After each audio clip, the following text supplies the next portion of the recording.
Israel is the only regime in the Middle East with hundreds of nuclear warheads, and now its prime minister has told a United Nations General Assembly session that Iran must dismantle its nuclear program altogether. But history has taught us that to prevent war tomorrow, we must be firm today. And this raises the question, can diplomacy stop this threat? Well, the only diplomatic solution that would work is one that fully dismantles Iran's nuclear weapons program and prevents it from having one in the future. President Obama rightly said, Israeli Prime Minister Benjamin Netanyahu told the 68th session of the General Assembly in New York that Iran is trying to obtain nuclear weapons. Netanyahu also threatened that Israel will not allow Iran to get nuclear weapons, and if forced, Tel Aviv is ready to act alone against Iran. Netanyahu's salvo of threats and accusations against Iran comes as Tehran has repeatedly insisted that its nuclear energy program is for peaceful purposes only. Reports by the International Atomic Energy Agency, or the IAEA, have also shown that Iran has not deviated toward a military nuclear program.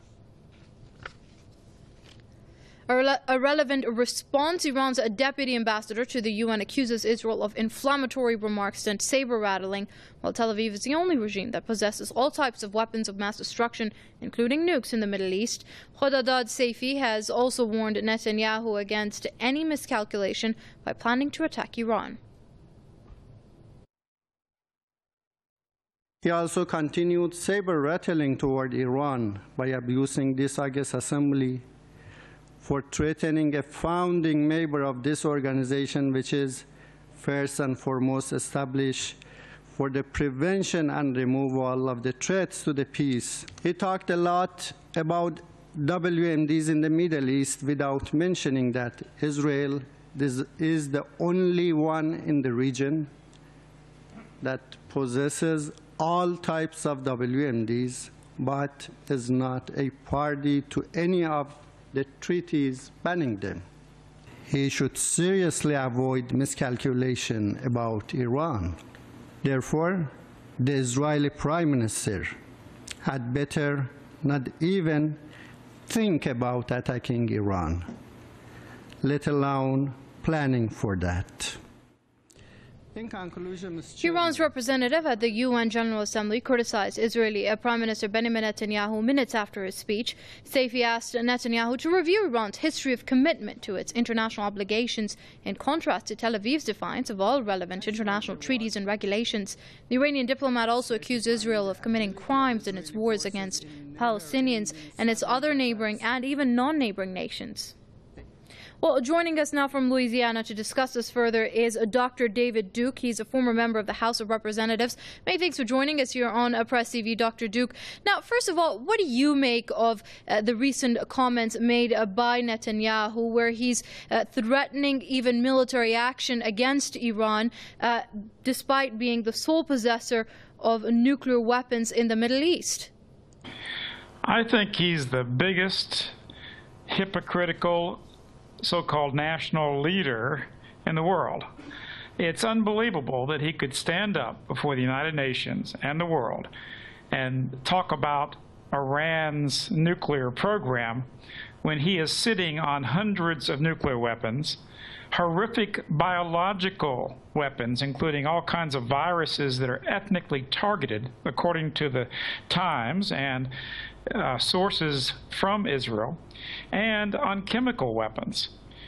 The United States of America, the National Intelligence Estimate in my country, which is made up of the top intelligence agencies. America has, in fact, not just one intelligence agency, not just the CIA, but many agencies.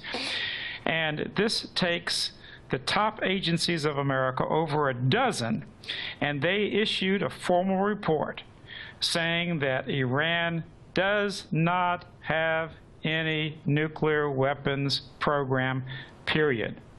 So it's just insane to think about an Israeli leader with nuclear weapons trying to argue for sanctions and repression and even attacks. In fact, some in Israel even suggested to use nuclear weapons against Iran. The hypocrisy is amazing, but I can tell you something.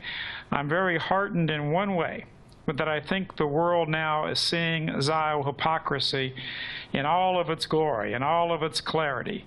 And the Zio media doesn't know exactly how to handle it because they don't like this process. It's not simply the government of the United States that they dominate in terms of our policies. They dominate our media. They dominate the campaign financing of the Republican Democratic Party. They dominate the finances of the country, the World Bank, the International Monetary Fund, and of course the Federal Reserve, which impacts every currency in the world. They dominate these things, but they're finally, the people of the world are finally seeing the truth and the hypocrisy that exists in the Israeli or the Zionist position compared to Iran and compared with the rest of the world. Well, speaking of which, looking at the response from the Iranian side, where the representative to the UN has said that he has warned, in fact, Netanyahu against any miscalculation by planning to attack Iran. Do you think this lack of this hypocrisy and this awareness on the part of the world now, as far as Israel goes, will count towards this miscalculation on Israel's part? I don't know.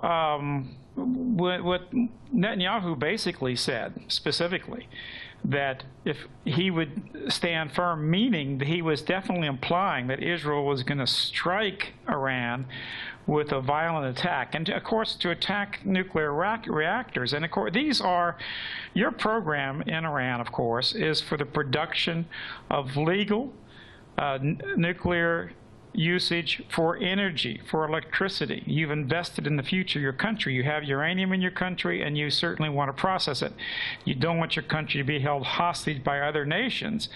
And all signers of the Nuclear Non-Proliferation Treaty have a right to enrich uranium so that they can use it as fuel. And there's no proof, there's no evidence whatsoever that Iran has stepped beyond that boundary, and even the United States government intelligence community admits this.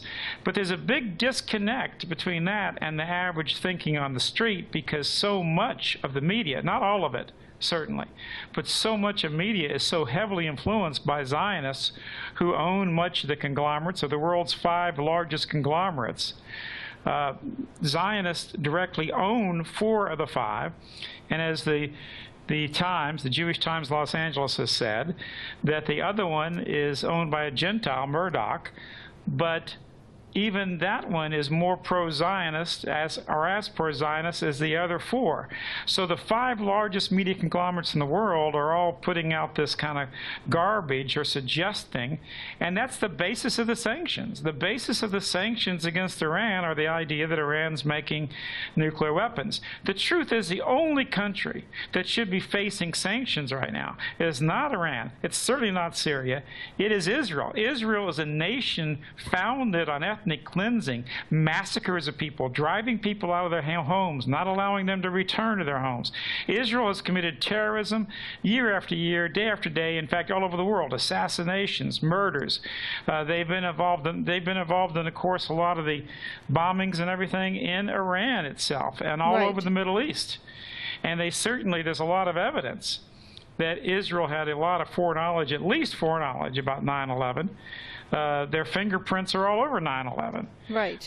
Israel also attacked the USS Liberty, an American ship in the Mediterranean. And you talk to the members of the Liberty, the men who served in the Liberty, they know the evidence. Israel purposefully attacked this American ship. They were going to do a false flag operation.